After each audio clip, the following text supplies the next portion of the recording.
basement, or what's soon to be my parents' basement, because I'm about to move out, and I'm here with a bit of a project where I'm just going to make my own furniture with stuff I have available, because I'm trying to save money, and also I just want to try stuff, and I also happen to have a perfect resource for different furniture. Hold on a second.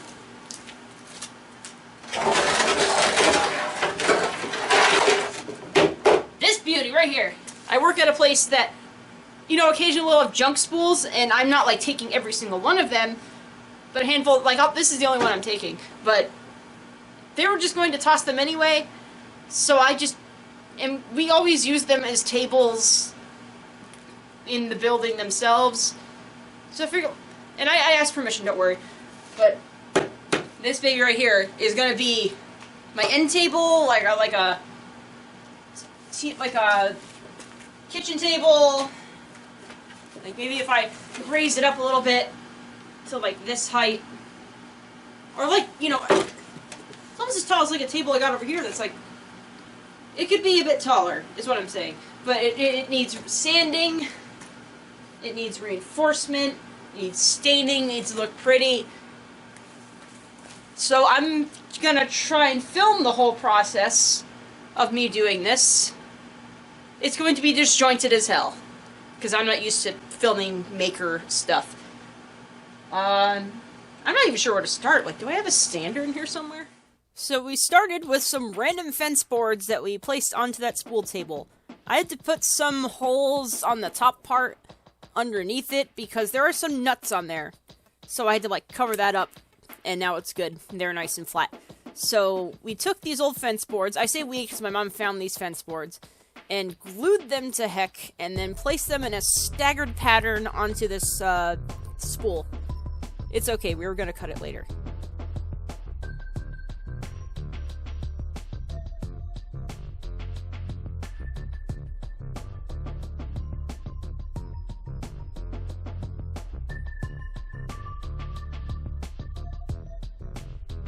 Mom and I were kind of scrambling to find weights to put onto the table so that the pieces of wood would stay there. And you'd think, it's a basement. There's a bunch of paint that we probably have from other projects. But it took a minute to actually get it on there.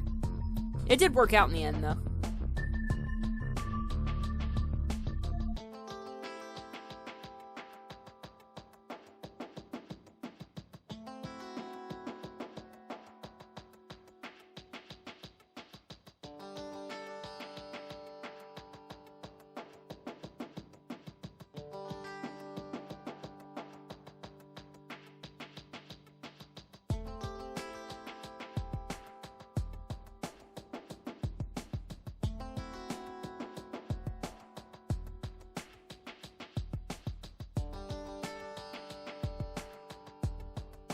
It's funny, I was so liberal with my glue that I ran out of the stuff that we had in the basement already, so I just went and got some more later. But it did quite a bit for that amount of glue that was left over, so I'm happy with that.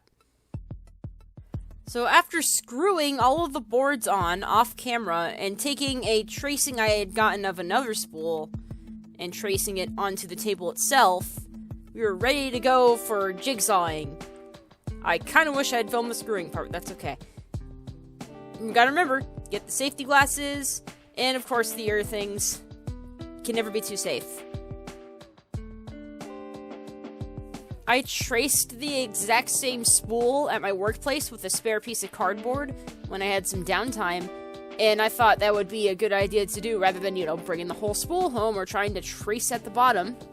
And it turns out that I kind of messed up the tracing a little bit, so there's a bit of an overhang on the sides.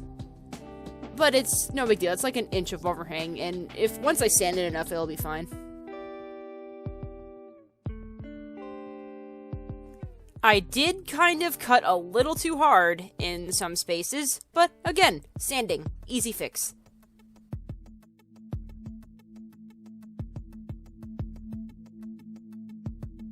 So I made two mistakes in sanding this thing.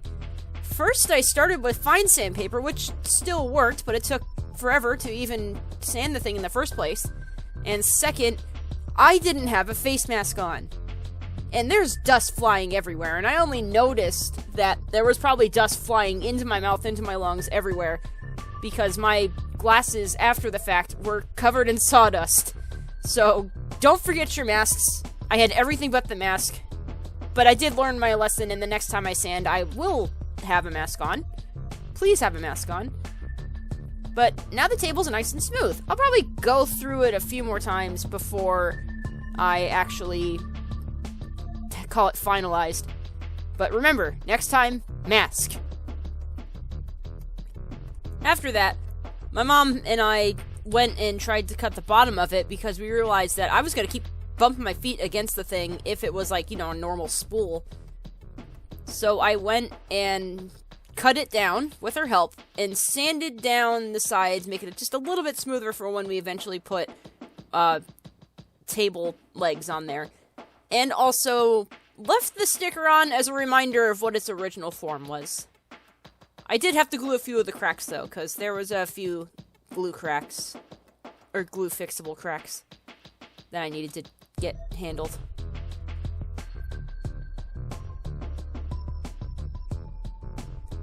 And now that all the sanding is done, it is time for the stain.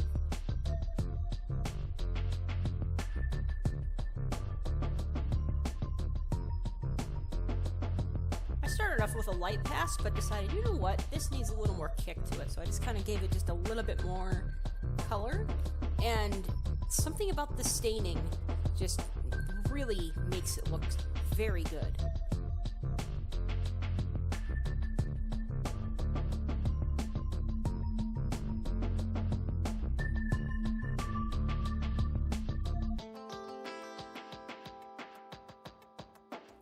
The holes get a little bit spread out between the planks. I guess that was from all of the sanding.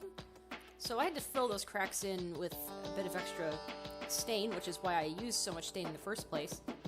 And it just gave off this really nice effect. Even if the bottom half of the table is a little bit weird looking, that's totally fine. The top half looks cool, and that's what matters.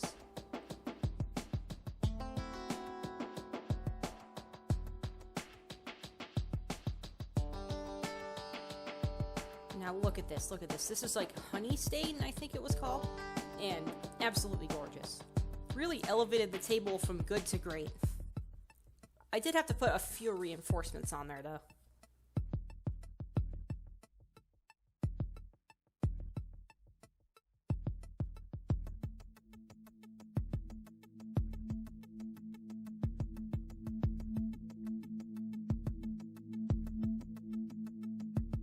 Before I did the ceiling, I had to add a piece of carpet on the bottom, considering the place that I'm moving to has like plastic vinyl wood floors. It just took a lot of glue and a little bit of help from my mom, and some pressure from sealing the thing when I have it flipped over correctly. Held it in place for good.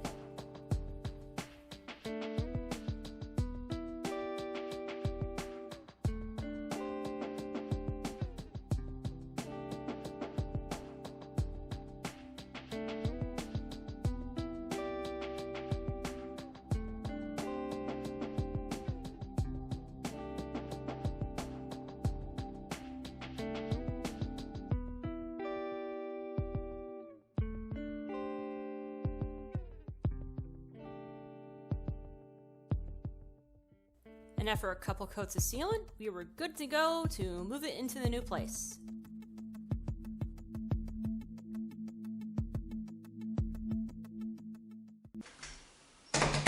And now the table's here.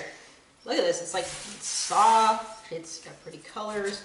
I'm gonna put a coaster on it. It's great.